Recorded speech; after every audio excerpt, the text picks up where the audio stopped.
Halo football lovers, berjumpa lagi di Michael Sanger Channel. Di video ini kami telah memilih beberapa berita pilihan pemirsa yang mungkin menarik buat Anda. Nah, bagi yang baru mengklik channel saya ini, jangan lupa tonton hingga akhir ya. Dan setelah menonton, pastikan Anda memberikan like dan subscribe. Sekaligus tekan lonceng notifikasinya agar Anda tidak akan melewatkan berita-berita seputar FC Barcelona selanjutnya. Dari Manado, Indonesia, Michael Sanger Channel memberitakan. Selamat menonton.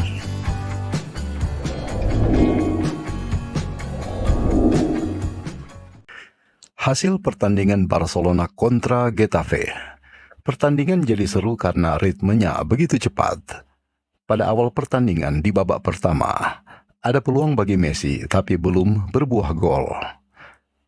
Namun pada menit ke-9, Busquets memberi assist kepada Messi dan berbuah gol manis. Skor menjadi 1-0 untuk Barcelona.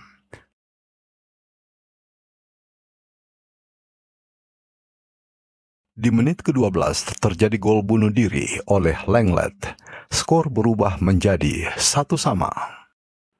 Pada menit ke-15 terjadi peluang buat Lionel Messi, tetapi belum berbuah gol. Namun pada menit ke-27 terjadi gol bunuh diri oleh Chalka. Skor pun berubah menjadi 2-1 buat Barcelona.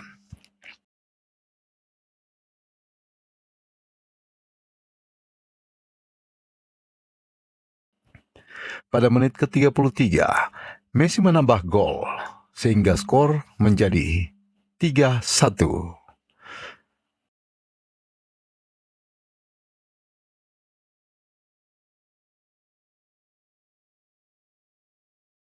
Pada menit ke-67, Araujo membuat kesalahan di kotak penalti.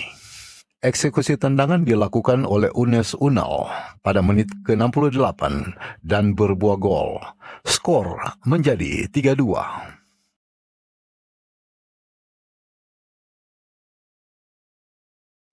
Pertandingan semakin seru karena kedua tim saling berburu gol. Pada menit ke-86, Araujo menembus kesalahannya dengan mencetak gol sundulan setelah menerima umpan tendangan sudut dari Messi. Skor pun menjadi 4-2. Dan pada menit ke-92, Griezmann mencetak gol kelima untuk Barcelona lewat tendangan penalti. Skor pun menjadi 5-2. Hingga peluit akhir, skor tetap tidak berubah, 5-2 atas kemenangan Barcelona.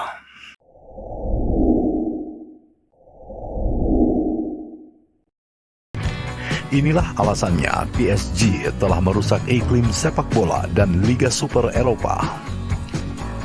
Dikabarkan bahwa PSG, Bayern Munchen, dan Borussia Dortmund merupakan 3 klub di antara beberapa klub besar Eropa yang belum memberikan jawaban mereka untuk tawaran European Super League atau Liga Super Eropa. Di antara 3 klub besar ini, sikap PSG lah yang mungkin paling menolak. Hal ini membuat 12 klub penggagas Super League bisa jadi sangat kesal dengan penolakannya. Mengapa tidak? PSG memegang peran besar dalam perubahan sepak bola Eropa.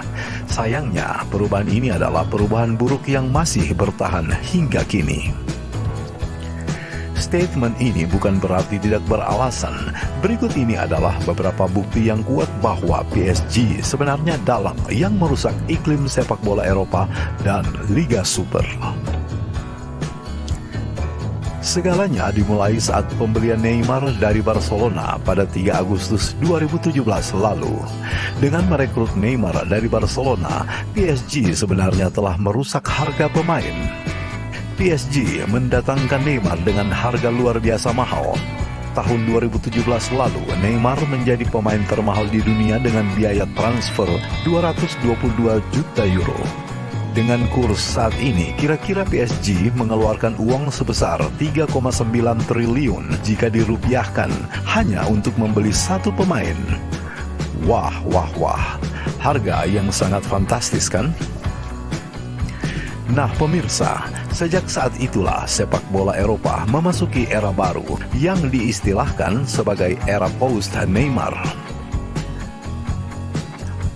Hal ini membuat harga pemain top dunia ikutan naik gila-gilaan karena Neymar menjadi patokan. Tentu saja akibatnya tidak baik, sebab klub-klub menjadi kerepotan mempersiapkan dana dalam merekrut pemain. Bagaimana tidak, pemain-pemain top lain juga berani mendesak klub meminta kenaikan gaji. Sudah ada bukti bahwa ada banyak klub yang jadi korban dan kerepotan memenuhi permintaan kenaikan gaji pemain. Contohnya klub Arsenal, tepatnya Mesut Ozil yang meminta kenaikan gaji tinggi. Selain Arsenal, Manchester City juga dikabarkan sangat kepingin mendatangkan Harry Maguire. Namun, dengan kenaikan harga gila-gilaan ini membuat MU kesulitan. Ironisnya, ketika musim transfer tiba, harga pemain tidak jadi masuk akal, apalagi pendapatan klub terbatas karena pandemi virus corona. Hal ini membuat pertandingan sepak bola yang sifatnya masif atau kolosal berubah menjadi panggung bintang tanpa suara memecah karena tidak ada penonton. Bayangkan betapa menderitanya finansial klub-klub saat ini. Jangankan klub-klub kecil, klub-klub top besar pun yang tadinya punya kekuatan finansial yang luar biasa seperti Barcelona, Real Madrid, bahkan Manchester United pun merugi besar-besaran sejak pandemi karena tidak ada penjualan tiket. Akhirnya, masalah finansial klub menjadi terganggu karena adanya beban gaji tinggi untuk membayar pemain. Nah, untuk menyikapi permasalahan finansial bagi klub-klub Eropa itulah, maka 12 klub top Eropa, termasuk Barcelona, menggagas untuk mendirikan sebuah kompetisi sepak bola antar klub tertutup internasional yang mempertemukan klub-klub besar Eropa. Namun, hal ini dianggap sebagai tandingan dari Liga Champions UEFA. Pembentukan Liga Super ini didirikan oleh 12 klub papan atas Eropa dan diperkenalkan secara resmi pada 18 April 2021. Sementara itu, Direktur Utama Liga Super ini adalah Presiden klub sepak bola Spanyol Real Madrid, yaitu Florentino Perez. Sebenarnya, pembentukan Super League Eropa bukan sekedar liga tandingan, tetapi kompetisi liga yang lebih sehat dan transparan. Diyakini, Liga Super Eropa mampu menarik para investor karena adanya jaminan laporan keuangan yang sehat. Klub-klub akan mendapatkan uang dan gaji pemain pun akan terbayarkan. Sayangnya, PSG justru menolak tawaran awal untuk masuk dalam Liga Super Eropa. Padahal, mereka merupakan aktor di balik masalah keuangan bagi klub-klub lain. Terlebih, mereka telah merusak iklim sepak bola Eropa saat ini. Nah, pemirsa, bagaimana tanggapan Anda? Tuliskan di kolom komentar ya.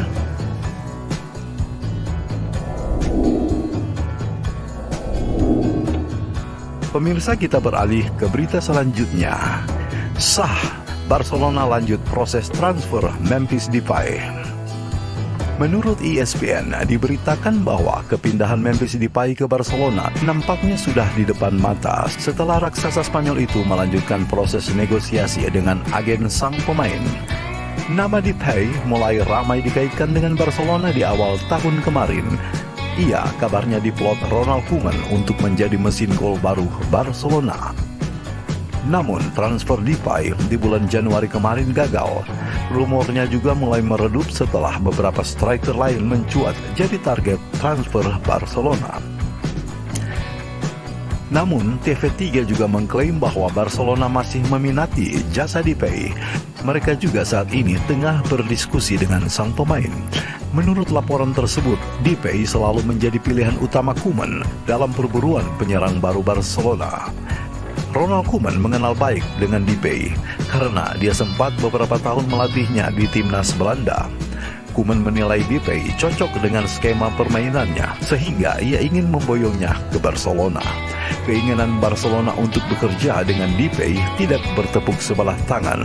Sang pemain dilaporkan juga tertarik untuk pindah ke Barcelona. Ia menilai sudah saatnya ia kembali ke level tertinggi sepak bola. Depay juga merasa nyaman dilatih Koeman, jadi ia merasa Barcelona adalah opsi terbaik untuk melanjutkan karirnya. Tentu saja hal ini juga menguntungkan buat FC Barcelona, karena Barca tidak perlu mengeluarkan dana ekstra untuk merekrut Depay. Pasalnya, sang pemain berstatus sebagai free agent di musim panas nanti.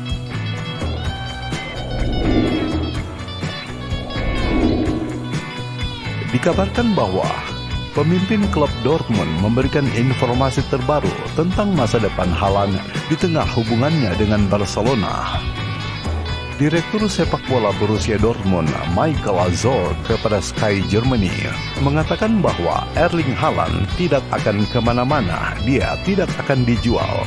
Katanya begini, musim depan Erling akan berada di sini, kata Direktur sepak bola Borussia Dortmund, Michael Zorc, kepada Sky Germany. Kami memiliki posisi yang jelas tentang situasi Haaland dan kami telah mengatakannya, keputusan kami tidak akan dibuat tanpa kami. Tidak peduli di mana kami berakhir musim ini, Haaland akan terus bermain untuk kami. Di sisi lain, pemain asal Norwegia itu dikatakan menjadi salah satu target prioritas utama Joan Laporta untuk musim panas nanti. Tetapi harga yang diminta BVB adalah sebesar 150 juta pounds, dapat mengakhiri harapan Barcelona untuk merekrut pemain berusia 20 tahun tersebut.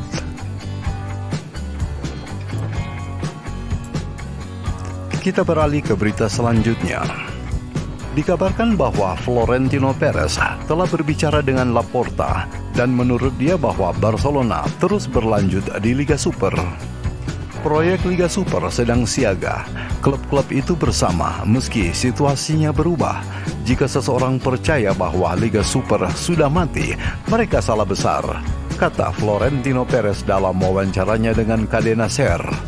Saya telah berbicara dengan Laporta. Tentu saja Barca akan terus berlanjut di Liga Super, katanya. Saat ini Real Madrid dan Barcelona adalah satu-satunya dari 12 klub pendiri Liga Super Eropa yang belum mengundurkan diri. Bagaimanapun, The Catalans tidak akan ambil bagian dalam Liga Super Eropa jika masyarakat klub menentangnya karena klausul dalam dokumen pendirian turnamen yang disisipkan oleh Laporta. Berita selanjutnya, menurut Mundo Deportivo, tekanan dari badan pengatur bukan satu-satunya alasan mengapa 6 klub Liga Super Inggris itu mundur dari Liga Super Eropa. Sesuai sumber Katalan, UEFA membayar Inggris sejumlah uang yang signifikan agar mereka meninggalkan Liga Super. Namun, klub-klub La Liga tidak memberikan tawaran serupa karena UEFA melihat 3 klub Spanyol, Barcelona, Real Madrid, dan Atletico Madrid sebagai musuh utama dengan Florentino Perez yang memimpin. Meski begitu, tim-tim Spanyol melihat kepergian tim-tim Liga Inggris sebagai langkah mundur yang tidak pasti dan mereka yakin bahwa prospek-prospek tersebut akan membuat klub-klub Inggris kembali. Barcelona dan Real Madrid dikatakan tenang dengan situasi tersebut dan terus percaya bahwa lebih baik melanjutkan Liga Super demi menjamin kelangsungan hidup semua pemain. Kita beralih ke berita selanjutnya. Deklarasi European Super League atau Liga Super Eropa menambah satu lapis ketidakpastian lagi di atas masa depan Lionel Messi di Barcelona. Tidak ada yang menjamin Messi akan menaikkan kontrak baru. Perihal kontrak baru Messi ini sudah jadi kekhawatiran utama sejak beberapa bulan terakhir. Juni 2021 mendatang, kontrak Messi bakal kadaluarsa dan dia berhak pergi kemanapun. Messi juga sudah dirayu sejumlah klub top seperti Manchester City dan PSG. Dia tidak akan kehabisan opsi jika memutuskan meninggalkan Barcelona. Kini, European Super League atau Liga Super Eropa membuat situasinya kian rumit bagi Barcelona. Mengapa demikian? Messi sempat memberontak, batal pergi, lalu memutuskan menunggu hingga akhir musim sebelum membuat keputusan final. Dia bisa sangat mungkin meninggalkan Barcelona. Messi diyakini akan bertemu dengan Barcelona bersama ayahnya George. Mereka akan berdiskusi dan menimbang opsi yang tersedia usai Barca memutuskan bergabung dengan Super League. Menjadi bagian dari Super League sangat menguntungkan bagi Barcelona. Hanya dengan berpartisipasi saja, Barcelona bisa mendapatkan uang sejumlah 300 juta euro. Dengan uang itu, Barcelona bisa menutupi masalah finansial mereka dan membangun proyek baru untuk mempertahankan Messi. Di sisi lain, Messi juga harus mempertimbangkan ambisinya di tim nasional. Kabarnya pemain yang tampil di Super League akan dilarang membela timnas, termasuk di turnamen mayor. Artinya, Messi mungkin tidak akan membela Argentina lagi, padahal mereka akan segera menghadapi kompetisi krusial Copa America dan Piala Dunia dalam 18 bulan ke depan. Keputusan ada di tangan Messi, tentu ini pilihan berat. Terlebih, andai meninggalkan Barca pun opsinya tidak cukup banyak bagi Messi. Hampir semua klub besar terlibat di Super League. Messi tidak punya banyak pilihan. Sumber Marca. Nah, pemirsa, demikian berita FC Barcelona hari ini. Terima kasih sudah menyimak dan menonton. Saya Michael Sanger Channel, mohon undur diri.